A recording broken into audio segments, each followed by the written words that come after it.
Hey, what's going on, guys? Today we're taking a look at the Velotric Discover 2 e-bike. So first of all, obviously, let's get it out of the box, see how it looks, see if it's any good. Let's do it. While we unbox this thing, let's go over the specs. The Discover 2 has a 750 watt motor paired with a 14.6 amp hour battery pack and is mostly designed for comfort with the swept back handlebars, the larger seat, step-through design.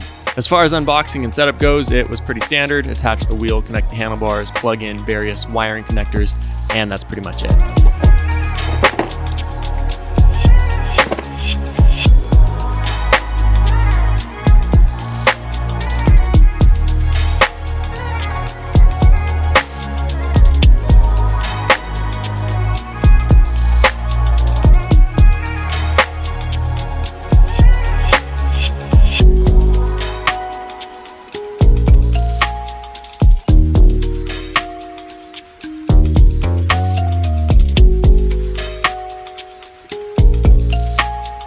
All right, you guys, here it is, the Velotric Discover 2 e-bike. Very nice color. It obviously is more street focused. These are definitely not for off-roading, these tires. They're still thicker than, just like a road bike's tires. Got the hub motor right down here and disc brakes front and rear. Have a removable battery pack right in the middle here. I wish I could power the screen on right now, but it needs a charge. So I'll charge it up and then I'll kind of run you guys through it later once I actually get a hang of this bike and a little bit more familiar with it. But yeah, overall so far, man, it looks pretty good. It does have a rack for practicality, convenience, that kind of thing if you need to haul something. Anyway, that's it for now. I'm gonna get this thing on a stress test tomorrow where we get the top speed and we go full throttle as far as it'll take me, real world range spec for you. And then we'll go on a ride first person style. So I'll get this thing on the charger right now and I'll catch you guys tomorrow for a stress test. Maybe worth mentioning, works with Apple Find My app and also UL certified so it won't explode on you at any point.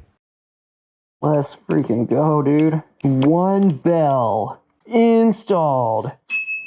With that full charge, let's freaking knock out that top speed test, shall we? 245. Yeah, we were only at 17.5. That won't do. Oh yeah, I can see myself on this thing. Sheesh.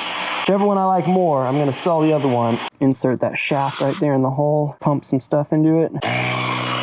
Getting harder and harder. All right, it's finally that time. Let's do it. Kilometer, 0.3 miles on the clock.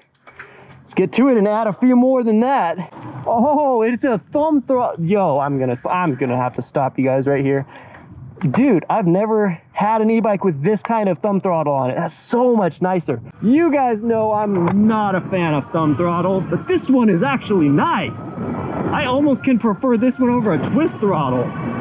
That's not bad at all. This thing actually is already performing pretty admirably. I was not expecting that. Hydraulic disc brakes, pretty comfortable. I'm not feeling a whole lot of bumps as of right now. Obviously I'm on a flat surface, but it's obviously limited to 20 miles per hour, which I think pretty much every Velotric I've ever reviewed is. Now obviously these videos are just stress tests.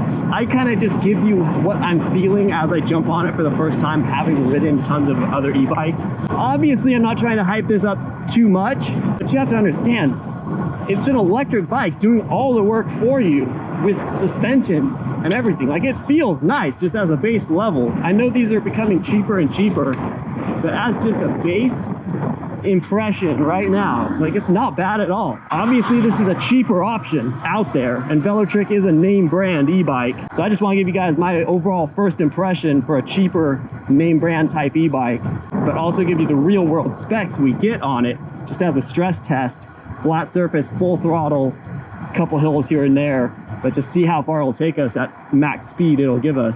So that's what we're gonna do today. Just get those two main specs for you so you know what you're looking at if you were to buy it. All right, so I'm just gonna go ahead and pull over right here. Oh, I need to tighten the handlebars. Oops. I know the max speed is limited to 20 miles per hour, but the top speed test will at least verify how accurate the speedometer is. All right, let's do it. This thumb throttle's tripping me out, dude. I'm not used to such a convenient thumb throttle. It's not taking up a bunch of freaking handlebar space. So this is full throttle. We're hanging right at 20 miles per hour, bouncing between 20.1 and 19.9. A little shaky on the bumps there, but nothing super considerable. See what we can do. First of all, I'm gonna see if I can get these handlebars Yep, there we go. Much better. First of two main specs, 20.8. So we're actually going slightly faster than what the speedometer tells us we're doing, but it's very close. So we can rely on the odometer on this thing to be accurate for the full range test, which we're gonna go on right now. So this is a commute-focused bike. It's definitely comfortable enough for on-road riding and quick enough to get you around pretty fast. You know, it's not perfect, but remember, this is a more budget-friendly option from a name brand. The hill test was actually what surprised me most.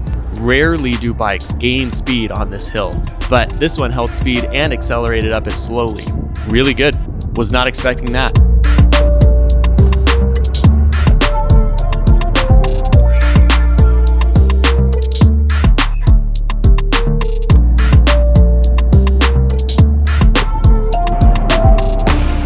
At around 40% battery, I was trying to turn on the headlight and discovered the menu functions where I unlocked the bike's speed and set it from 20 miles per hour to 25 miles per hour. Really nice software on this thing, and it's really easy to adjust the various features. Headlight was fine for night riding, but I think it's a little bit too center focused. A better spread would be preferable in my opinion, but it'll get you home. During the range test, I stopped by our brand new studio space to set a couple things up and just take a short break. This sucker just cut out on me. All right, let's head home. While the bike does cut out when battery voltage drops too low, you can get it back on by cycling the ignition off and on and setting it to a lower power setting. Doing that, I actually got another 2 to 3 miles out of it after it cut out the first time at top speed. All right, you guys, just got back from the range test after an hour and 37 minutes on the bike.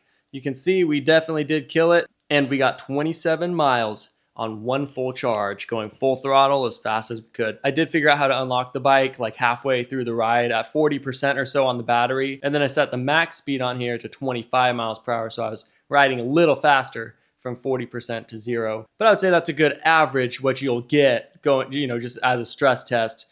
So if you hold the menu button down, it'll go into the menu options, and this is a really nice screen. It almost just looks like a phone screen, like very high resolution, good colors, that kind of thing. So for tomorrow, I'm gonna change the speed limit up to 28, that's as high as it goes. Find My functionality, you can connect it to the app, probably control some more features even. Anyway, very cool bike, 27-mile range.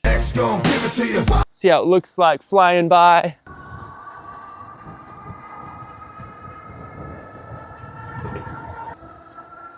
Oh yeah, brake test. Oh yeah. About standard for like every e-bike. I don't know, 10, 15 feet-ish. Hydraulic brakes, they work fine. Last thing I need to do with you guys is a new top speed test, because last night I figured out how to unlock this thing and I set the software to 28 miles per hour, which is the max it was going to go. So let's see how close the hardware can get us. Let's do that real quick. Max speed 20.8, I'm sure we'll beat that, so I'll just not even reset it. 28,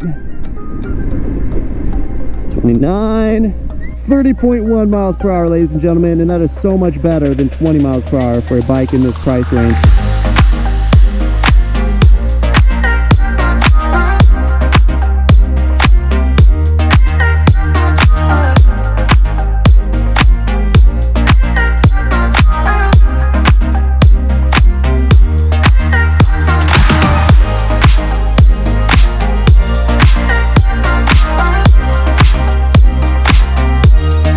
You ding dongs, you've reached the end of the video. That is the Velotric Discover 2 for you. These currently are going for about $1,900, so they're under $2,000. You get the medium size or the large size frame, a couple different color options you can choose. Over 30 miles per hour, 27-ish miles of range on full throttle. Yeah, not too bad at all. That's the Discover 2. There's a link below if you guys want to check it out. I might just end up keeping this one because it looks like it's the same color as the Mclaren when that's back from the paint shop. It's a very nice color, it really is. As always, guys, thank you for watching. I'll catch you in the next video.